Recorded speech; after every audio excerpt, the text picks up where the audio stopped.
የአማራን ህዝብ መብትና ጥቅም አሳልፈን በመስጠት ከማንም ጋር አንደራደርም። አትጠራጠሩም። በዚህው አጋጣሚ ባልተገባ መንገድ የተሰራባትን የአምቦን ንግግር ትንሽ ላብራራላችሁ። በሰራነው ስራ ትልልቅ የፖለቲካ መደምደሚያዎችን እንደኛ ዘንድሮ ያገኘ የለም።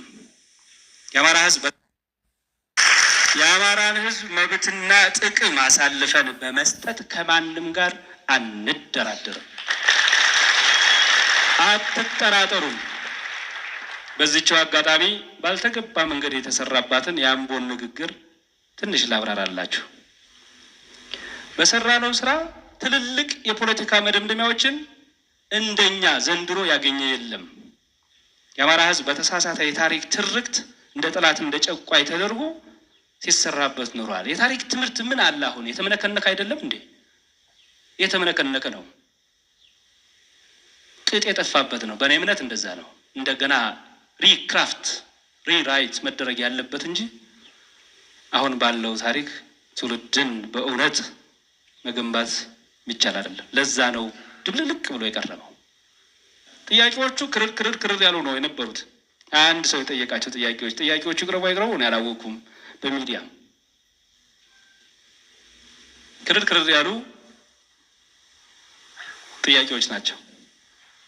አንዳንዶቹን በአግባቡ መለስ፣ አንዳንዶቹን ተውናቸው፣ አንዳንዶቹን ደግሞ ህገ መንግስቱን አነበብ ነው። አዲስ አበባ ላይ የተነሳው እኮ ውዝግብ በልዩ ጥቅም ምክንያት አይደለም፣ በባለቤትነት ምክንያት ነው። አዲስ አበባ የኔ ነው የሚል ጽንፈኛ ኃይል ተፈጠረ። ይህንን ደግሞ አንቀበልም ብለን አቋም የያዝነው እኛ ነን።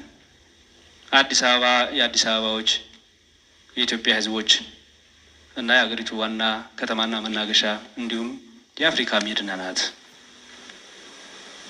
በህገ መንግስቱ መሰረት ኦሮሚያ ልዩ ጥቅም አለው ነው።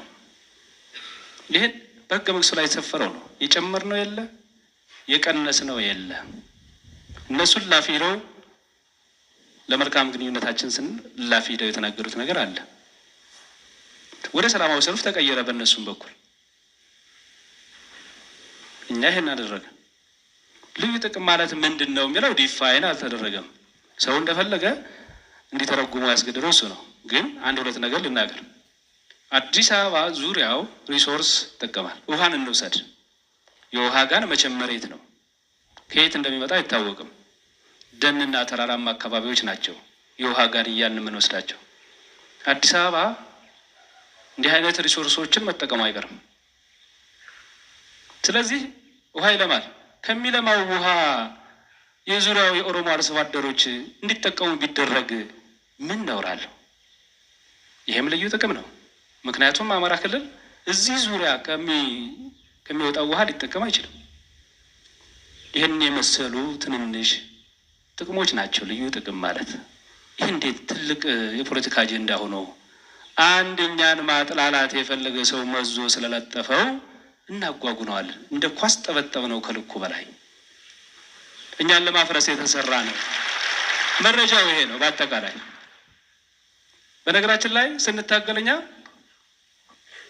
ለአማራም እንታገላለን፣ ለመላ ኢትዮጵያም እንታገላለን። እኛ የነዛ ታሪክ ሰሪ ልጆች ነን።